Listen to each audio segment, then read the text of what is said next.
Honorable Speaker, lastly, we must prepare for the aftershocks of the war in the Gulf. As I said yesterday, Honorable Speaker, it is expected that in due course fuel prices will change, not just in Kenya but around the globe.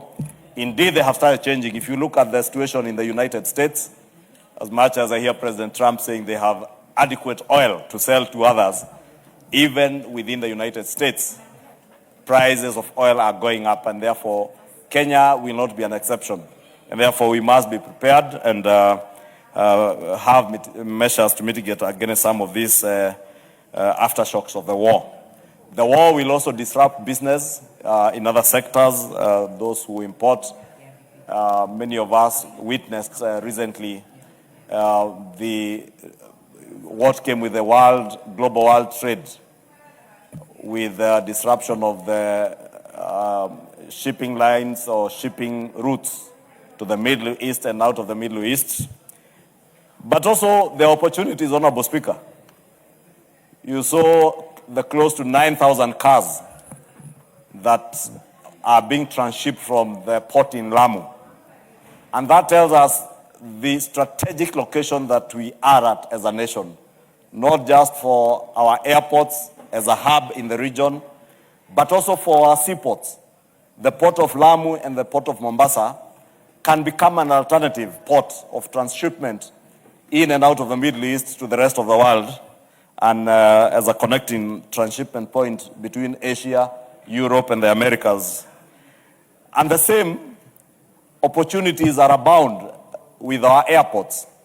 And that is why when we enacted the National Infrastructure Fund, which I note yesterday the President did gazette members of the Governing Council, and we look forward to this Governing Council now sitting to begin to recruit members of the board so that this board can become a reality and they can begin work in earnest to make sure that we build a new hub at our airport at JKIA and develop many of our other airports to ensure that this becomes a focal point for global trade and global movement of citizens of the world.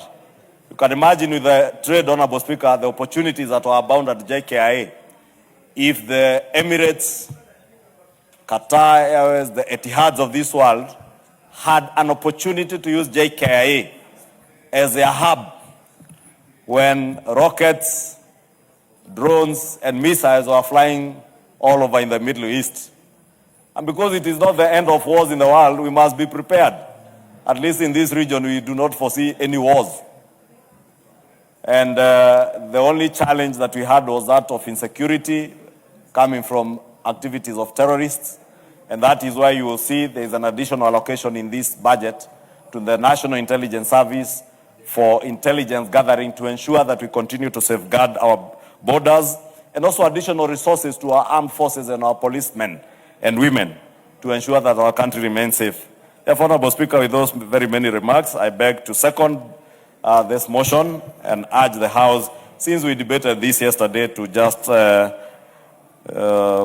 allow the Speaker to propose, and God willing, we can put the question to the Speaker indulging us. Thank you, Honorable Speaker.